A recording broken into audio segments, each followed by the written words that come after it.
Hello everyone, today I am going to show you the answer of the week 1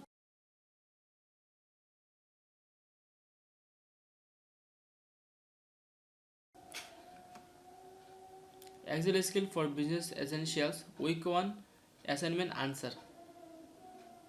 This is divided into two parts, part 1, part 2.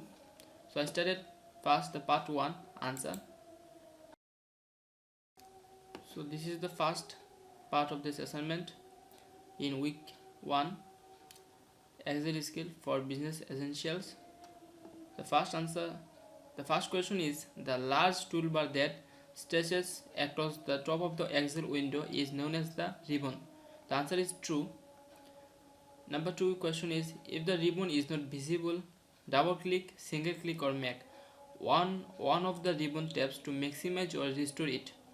This answer is false. Maybe this answer is true. This is true, must be. Number 3 question is columns are referenced using numbers. So this answer is false. Number 4 question is rows are referenced using letters of the alphabet. This answer is false.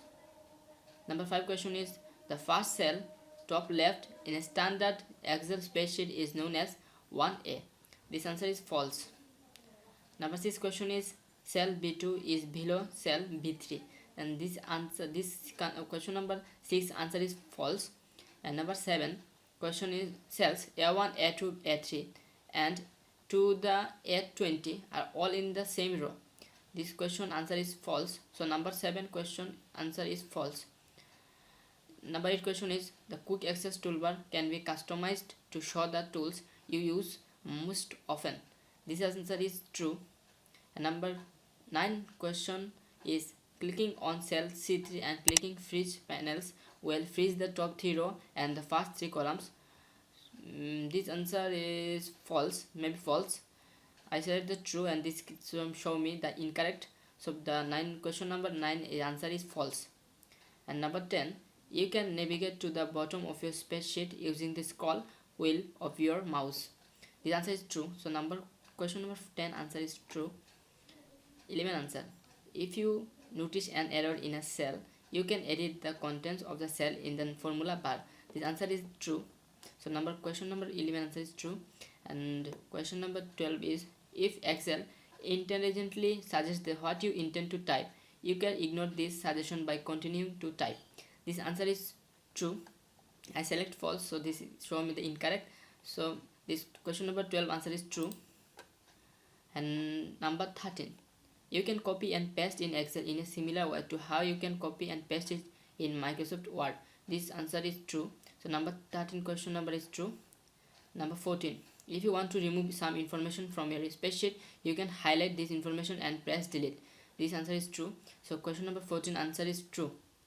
Question number 15, if you want to reverse most previously conducted tasks, you can click the undo button at the top left of the Excel window. This answer is true. Question number 15 answer is true.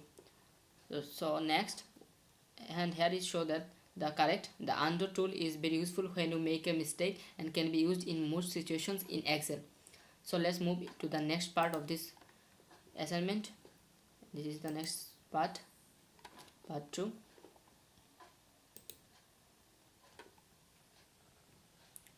So first question answer, I don't know what is, maybe I don't know. If you know that answer, you can comment in the comment section of this video. Number 2 answer, the number 2 question is in a blank Excel workbook, go to the insert tab on the ribbon. Which of the following is not available?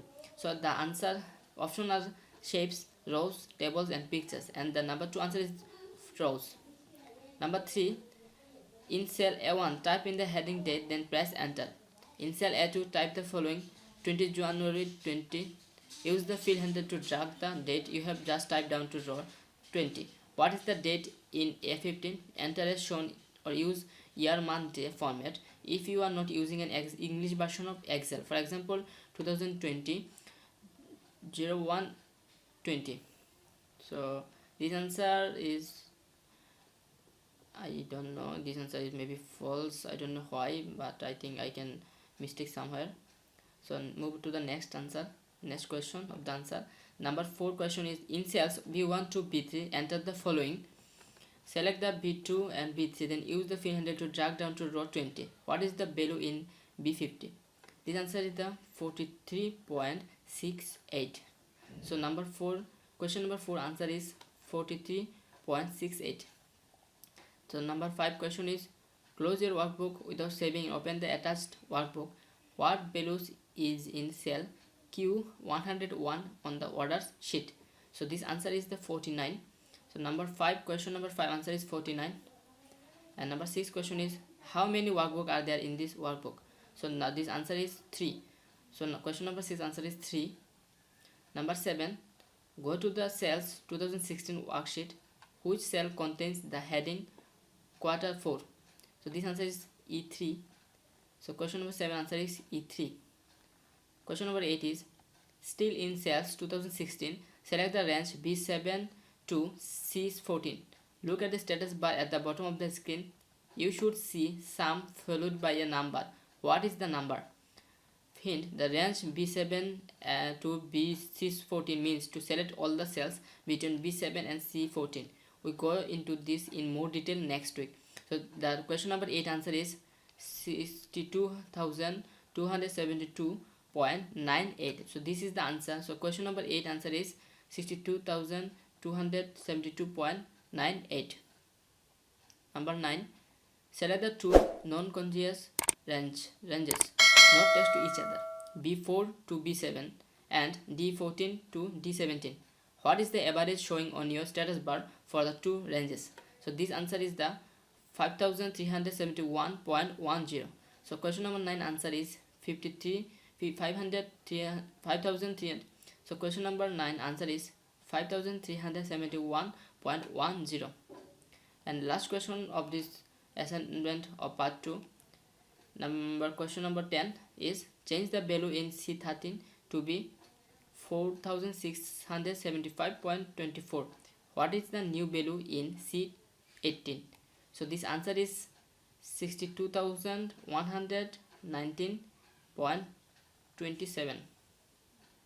So question number 10 answer is 62,119.27.